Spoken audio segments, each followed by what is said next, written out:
E fala, torcida São Paulina, começando aqui mais um vídeo no canal. No vídeo de agora a gente vai estar vendo aí o pré-jogo e a escalação do São Paulo para o jogo de logo mais São Paulo e Fluminense. Fluminense e São Paulo no Morumbi, uma análise aí do possível time do São Paulo. Antes de mais nada, desce aí embaixo, deixa seu like, se inscreve no canal, dá essa força pra mim aí, atingir a meta de 3 mil inscritos. Estamos quase chegando lá. A gente vai estar assistindo o vídeo junto, vendo tudo que eles vão falar aí. No final do vídeo eu volto trazendo a minha opinião, os meus comentários, e a gente vai debater um pouco sobre essa partida importantíssima do São Paulo pelo Campeonato Brasileiro. Créditos de direitos autorais, vou estar deixando na descrição. Sem mais enrolação, bora pro vídeo. Outra coisa em jogo. Hoje é difícil também você vislumbrar qual o time do Diniz vai a campo. Estava sendo uma tarefa mais simples. Porque hoje o Fluminense tem vários desfalques e dá a impressão, dá a entender que pela lista de relacionados vai usar a força jovem, não a força mais experiente. Inclusive o John Kennedy volta a ser relacionado depois de um tempão. Eu acho que vai ter um jogo. Os dois times conseguiram um intervalo suficiente entre o último jogo disputado. Eu acho que vai ser um jogo bem intenso das duas partes. Olha aí o possível São Paulo do técnico Luiz Zubeldia. Vê se é isso aí, Arnaldo. Rafael, Igor Vinícius, Arboleda, Alan Franco e Patrick. Linha de 4, portanto. Alisson, Bobadilha, Galopo, pode ser. André Silva, Ferreirinha e Luciano. Pode mudar nisso aí? Eu acho que a questão da linha de 4 ela é quase uma situação por exclusão, pela questão da lateral esquerda, né? O Wellington volta a ter condição mínima de jogo, mas vai ficar no banco. E o Michel Araújo está suspenso, pertence ao Fluminense, não joga. Com o Patrick, lateral esquerdo, é só linha de 4, não dá para fazer linha de 3. Ele não joga na linha de 3. E aí tem as outras, sem o Caleri e André Silva. Mas é o André Silva como centroavante, não o Luciano. O André Silva na posição do Caleri e o Luciano na posição que ele vem jogando. Pelo lado. Aí, Tironi, esse resto, que é, né, são os companheiros de Alisson e Bobadilha, ele tem mudado muitas vezes, né? Pode ser o Galopo? Pode. Pode ser o Nestor? Pode. E o lugar do Ferreirinha? Pode ser o Ferreirinha? Pode. Pode ser o Eric? Pode. Pode ser ele... Pode ser o Juan? Pode. E é curioso, porque nessa formação, a formação que ele utilizou nas duas últimas partidas, mais ou menos, é um time que taticamente tem algumas semelhanças, algumas pequenas, mas tem com o que fazer o Dorival, que é o terceiro homem de meio de campo, ora jogando por dentro, ora jogando aberto. Fez isso com o Michel Araújo, fez isso com o Galopo, fez isso com o Nestor, né? Que era mais ou menos como o Dorival fazia nesse aspecto. Não é exatamente um atacante, 2 pontas, mas é mais ou menos o que o Tite fez contra o Corinthians. Coloca o Lohan, você coloca, a hora o Gerson vai aberto, mas a hora ele vai para o meio, né? E para jogar contra o Fluminense, que é um time que joga muita gente no meio, eu acho que talvez seja essa a solução, né? O provável Fluminense, ó, Fábio, Guga, Manuel, Felipe Melo e Marcelo. Felipe Melo e Marcelo talvez não joguem. Então, talvez os dois sejam poupados. Alexander, Martinelli e Lima. Marquinhos, Arias e Cano. Então. Se você substitui o Marcelo e o Felipe Melo pelo Diogo Barbosa e por Antônio Carlos na zaga, aí os veteranos são o Fábio e o Cano, só o resto sumiu. Manuel. Não tem veterano. Manuel. É outro time. Manuel. Manuel vai, né? Sim. É zagueiro, né? O cara não vai correr. Então eu acho que o Fluminense tende a ser um time bem mais ágil, físico, do que foi em todas as partidas até agora na temporada, em todas. Mas perde aquilo que tem de melhor na característica do Diniz, né? Qualidade na saída de bola, claro. Se o jogo todo é voltado para isso, né? Quando você perde, o Felipe Melo pode ter todos os defeitos do mundo, mas ele joga a bola pra caramba, com a bola no pé. E o Marcelo, nem preciso discutir, né? Com a bola no pé, os dois. Então, se entrar o Antônio Carlos e o Diogo Barbosa, o time perde muito, ganha em vitalidade, mas perde muito tecnicamente. Mas pode ser o jogo da vitalidade, né? Tá jogando fora de casa, um jogo pra você. Pode ser, mas vai mudar o modelo? Vai sair jogando com o Antônio Carlos. Ó, se o Fluminense sair jogando lá atrás com Manuel, Antônio Carlos e Diogo Barbosa, Saindo jogando curto, né? Tipo, joga normalmente, né? Sim, entendeu? Lá atrás, perto do Fábio. Entendeu? A gente citou o lance do Bolívar com o Flamengo. Esse é um duelo que não... Para os dois não tem muito problema o meio de semana, né? Porque a situação dos dois na Liberta tá muito mais tranquila do que a do Flamengo, por exemplo. O São Paulo tem que ganhar. Mas o São Paulo... mas São Paulo não pra primeiro, né? Barcelona, O São Paulo tá classificado, de fato. Esse é o... Mas mencionou o Lucas tal, tá sendo guardado para quinta-feira. O Wellington, jogo prioritário, quinta-feira. Eles podem voltar, mas eles vão guardar, serão guardados para quinta-feira. Poderiam Nem no banco hoje? Nem no banco. Eles não vão nem pro banco. Não, o Lucas não. O Wellington vai pro banco, provavelmente. E o Rames Rodrigues... Cadê? Eu ia perguntar do Jaiminha. Tá treinando com os reservas, mas o técnico não quis relacionar de novo. Não foi relacionado? Não. Não está relacionado ao Rames Rodrigues, portanto. Eu tiro do Esse é um caso do mundo à parte, né? Até a Copa América não vai ter muita solução. Gente, acabou essa história, né? Nem vamos ficar falando sobre isso com todo respeito. Acabou, modo de dizer. Tinha acabado com o Carpini, até começar a perder. Aí, de repente, ele é ressuscitado. Enquanto o cara estiver ali, ele está ali. Mas agora acho que a torcida, a instituição aprendeu, né? Não sei. Não? Depende. Se o São Paulo começa a perder, começa a ficar numa situação que olha o Corinthians, tá na zona do rebaixamento, meu Deus, traz o Rames. Não tenho a menor dúvida disso, que isso acontece. Não. Enquanto o cara estiver lá, pra mim é isso que... Mas não tem jeito, vai deixar ele aonde? Tá tentando... Mas quando o cara não pode impedir o cara de trabalhar, de treinar. O trabalho dele nesse momento é treinar. Vai fazer o quê? Mas ele não é um menino da base que tá sem espaço. Aí você discute pouco. Quando é um cara desse tamanho, ele vai sempre rodear ali o ambiente. Não tem jeito, vai ser falado. Não tem... Pois é. Gustavo Leite, bora falar do nosso tricolor. Estamos falando. Rumo ao G4 hoje. 37 mil ingressos vendidos antecipadamente. Confere, é isso já? Tudo isso? Pode ser, chega com 40, tá bom. É bom. Mas se fosse... Tem uma coisa curiosa, eu falei... Lembrando a sequência em casa, vai ser duro pro torcedor lá todo... Exato, sequência de vários jogos em casa agora. Nesse aspecto, o time vai jogar segundas e quintas-feiras, né? E depois tem uma semana entre o jogo do Águia de Marabá e o jogo do Talheres, seria o jogo visita ao Inter, né? Que foi adiado. Então são 5 jogos seguidos no estádio. A curiosidade, estava falando com os companheiros aqui, é que o São Paulo não joga num domingo à tarde em casa desde a final da Copa do Brasil. E foi em setembro de 2023. Exatamente. 15 de setembro. Exatamente. O que isso impacta, né? Dificulta muito a vida de pessoas que não moram na cidade, né? Sim. Pessoas que vêm de outros lugares para passar o final de semana ou para vir num dia e assistir o jogo... que estava sendo muito recorrente no Morumbi o ano passado, pessoas de outros estados. Então... O Danilo, que vai todos os jogos do São Paulo, fala o seguinte: acredito em 3 zagueiros para proteger o Patrick. Começa daí. Mas ele não tem característica de ala, cara. Ele não tem profundidade. Ele é quase um terceiro zagueiro, Patrick. Aí ele continua: Galopo e Nestor devem ser titulares, juntos. Alisson pode descansar e entra Luiz Gustavo. André muito, deve jogar. Aí manda muito. André Silva vai jogar. Porém, diz aqui o Danilo, vejo o Juan, por morder zagueiro, possa entrar na do Luciano. Não. Ou na do André. Não. Se for linha de 4, Alisson ou Bobadilla entram no 4-4-2. Se ele descansa o Alisson é porque quinta realmente virou um negócio que pra eles... Mas não vai descansar o Alisson. Você acha que não? O Alisson tá jogando todas, não? É o que resta ali de titular do meio de campo. Não vai, tá no ritmo, não vai descansar. Não. Agora, Massa, independentemente do time do Fluminense que vai entrar em campo, a campanha é bem ruim do brasileiro, né?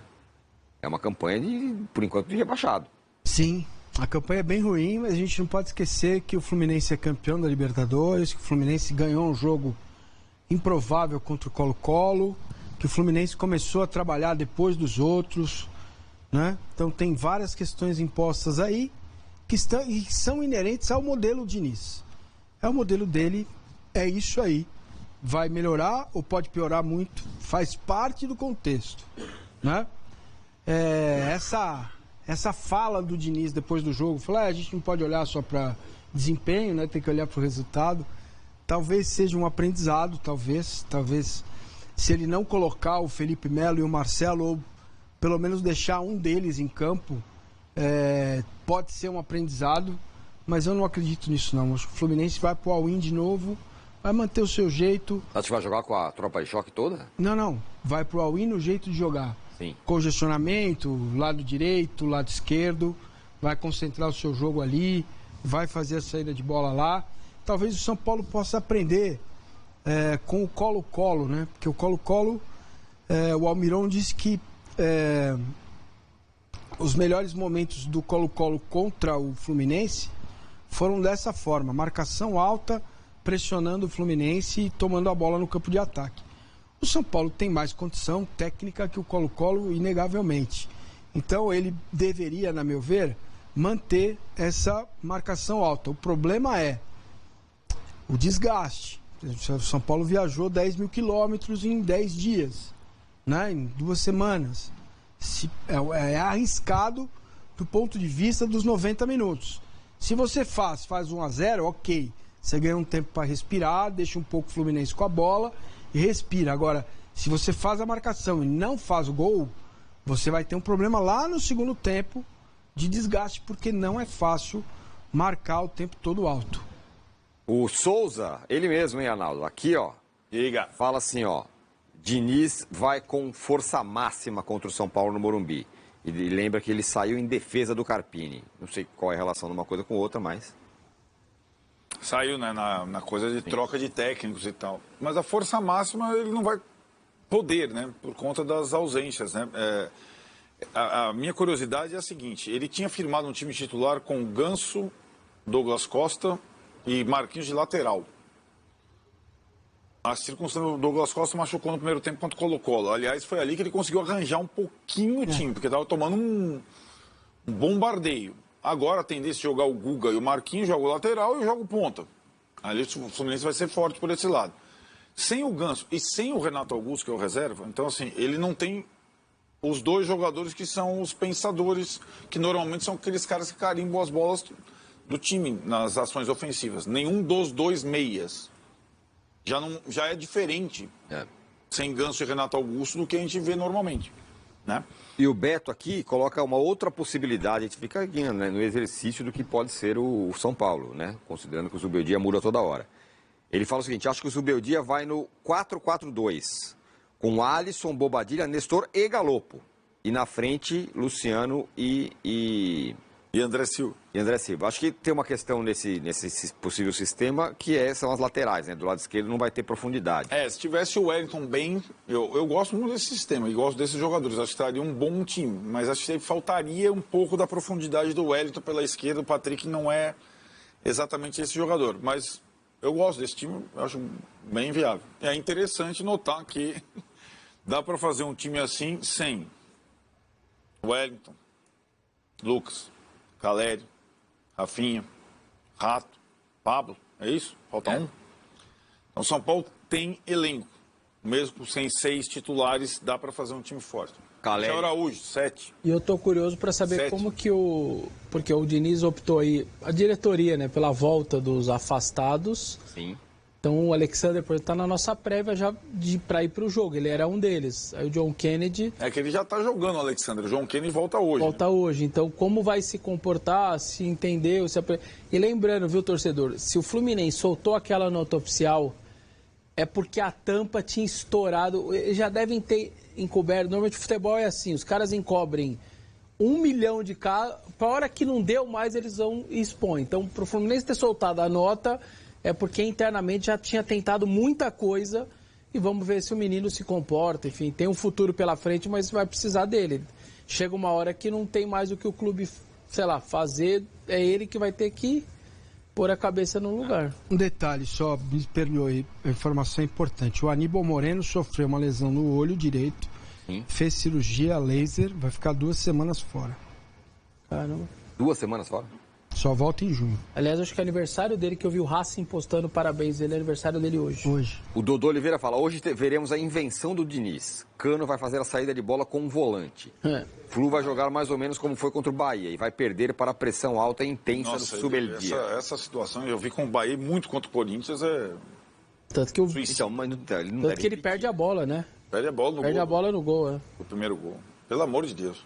Ué, mas eu não duvido não que aconteça. De novo, ele perdeu 2 e vai continuar? Sei. Porque contra o Colo-Colo já não foi assim. Não, O Colo-Colo tomou isso que eu ia falar, ele tomou amasso e não... O Cano nem encostou na bola. Não deu pra ver isso daí. Danilo Pérez, São Paulo tem desfalques nível titular. E mesmo assim pode montar vários times e esquemas diferentes, mantendo a competitividade. Hoje é 3-5-2 ou 4-4-2. Ferreira ou Eric não devem ser titulares. O São Paulo precisa de um time físico hoje. Precisa. Pra fazer essa blitz, essa pressão. O time físico significa por quem? Acho que qualquer uma dessas formações aí, ela é possível de fazer pressão no adversário, né? O André não tem a mesma característica do Caleri, mas ele é um jogador acostumado a jogar na Europa, ágil, forte, faz marcação, pressão de saída de bola. Ajuda pra caramba. Desses jogadores, o que menos faz pressão na saída, mas ele incomoda, mas o que menos faz pressão é o Ferreirinha, um pouco mais leve, né? Não é um jogador que vai pra bafa, desarma. E o Luciano me parece aquele que quando quer, assim, hoje eu vou, hoje eu tô pra fazer aí ele faz, hoje eu não tô. O São Paulo jogou a última partida contra o Cobressal. Então o São Paulo teve sexta, sábado e domingo. Sábado e domingo, vai. Sexta, sábado e domingo. Vai, vamos lá, melhor. Sábado e domingo, quando terminou o tour. Não, sexta também, porque o time voltou na quinta. Teve 3 treinos. Então pela primeira vez. É isso que eu ia falar. Olhando isso, será que já vai ter mais Subeldia aí? A gente já teve bastante, mas... sei lá, mais a cara do time que ele quer, do jeito que ele quer jogar. Mas sem esse monte de jogador é mais difícil, né? Mas pelo menos ele teve tempo pra treinar, hein? Vamos com calma, com a expectativa, meus queridos. Vamos com calma, com a expectativa. Eu acho que o Zubeldia, ele já assume o time sabendo que ele teria que trabalhar na prática, nos jogos, na rotatividade, nas substituições. No vídeo, né? Então eu acho que é a principal virtude dele nesse começo, né? E acho que o time conseguiu resultados sem jogar mal, jogou bem as partidas, quase todas, com aquelas situações que aí dificultam a análise, jogadores a mais, né, expulsões do adversário e tal, mas acho que o time dele jogou bem a maioria das vezes. A bola rola às 8 da noite, não deve ter estádio superlotado, mas São Paulo e Fluminense se enfrentam às 8 da noite, fechando a sexta rodada do campeonato, lembrando, né? Se o Fluminense fizer ponto, o Corinthians cai para a zona do rebaixamento. Exatamente. É onde o Fluminense está neste momento, mas tem esse jogo a menos. E o São Paulo vencendo, ele pula para 10 e já fica ali na parte mais de cima da tabela. Bom, vamos conferir os destaques do dia. São Paulo e Fluminense se enfrentam hoje com um público... assim, é estranho a gente falar num público de quase 40 mil, ou mais de 40 mil pessoas, mas que é pouco, pelo que a torcida do São Paulo vem fazendo nos últimos anos, né? E um jogo que vai ser, para mim, um grande teste para o Zubeldia e para o time do Zubeldia e para o que o Zubeldia entende como futebol. É porque, assim, o time do Milito, o time do Diniz, são times muito específicos, com um futebol diferente do efetuado pela maioria. Ontem eu assisti Atlético Paranaense e Palmeiras e, cara, o time do Atlético Paranaense, ele não tem medo de jogar feio. Ele é um futebol, assim, até rústico, vamos dizer assim, mas que conseguiu neutralizar o Palmeiras e fazer um grande jogo e saiu com resultado. O time do Diniz é um time que não abre mão das suas características, que é totalmente o oposto da característica do Cuca, por exemplo.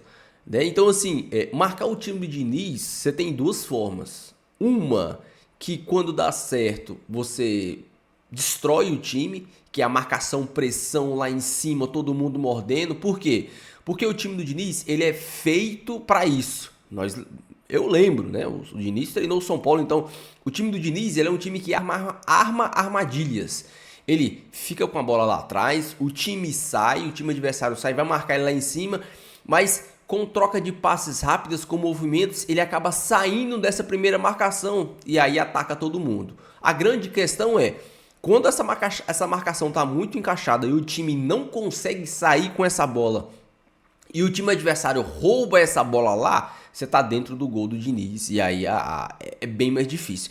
E existe outra maneira, que era o que os times usavam para marcar o São Paulo do Diniz, que era se fechava lá atrás, esperava o São Paulo vir, o São Paulo vinha e o time do Diniz ele não tem tanta capacidade de abrir espaços quando o time tá todo lá defensivo, o time tá todo lá recuado, ele tem grandes dificuldades, porque ele precisa de espaço. O time do Diniz recua, traz a marcação do adversário e encontra os espaços. Quando o adversário tá todo mundo lá dentro, e a gente cansou de passar por isso, principalmente quando o São Paulo encontrava times menores, o São Paulo, os times do Diniz não tinham capacidade de entrar nessas muralhas, nessas defesas extremamente fechadas.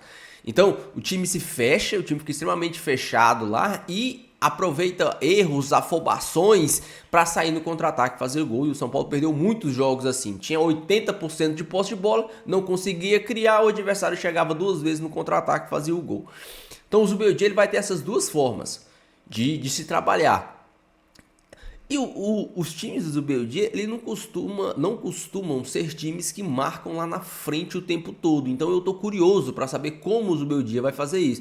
A gente pode ver o próprio jogo contra o Barcelona, o próprio jogo contra o Palmeiras, equipes assim de alto nível. O São Paulo não marcou lá em cima o tempo todo. O São Paulo fez 2 linhas de 4, recuou os seus 2 atacantes, deixou os zagueiros com a bola, falou, se vocês quiserem ficar com a bola aí, zagueirada, pode ficar, que vocês não vai criar nada. E aí quando essa bola entrava no meio de campo, tinha pressão do Alisson, do Pablo Maia, todo mundo pressionava ali pra roubar essa bola. Então pra mim vai ser um puta jogo, vai ser um puta teste pro Zubeldia, e eu tô assim, eu não acho que o São Paulo vai amassar o time do Diniz. Eu tô muito curioso pra saber qual vai ser o nível de desempenho contra uma boa equipe do Fluminense, que não vive uma grande fase. O Fluminense não vive grande fase. Eu gosto de assistir os jogos do Fluminense também. Não vem jogando bem. Até conseguiu, contra o Colo-Colo, ele foi amassado pelo Colo-Colo, mas conseguiu ganhar.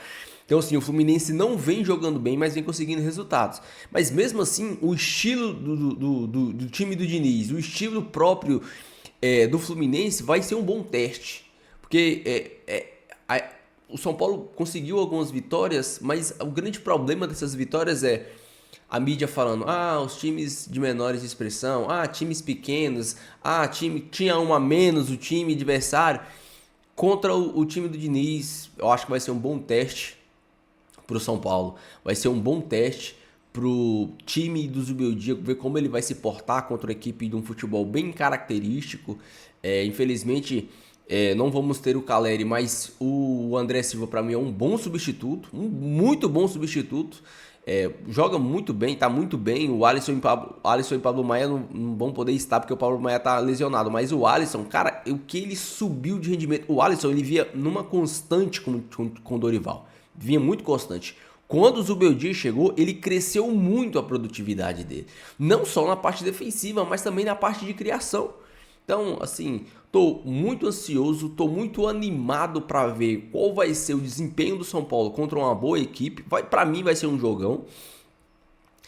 E acho que o Zubeldia vai armar mais uma escalação diferente, talvez mais um sistema diferente.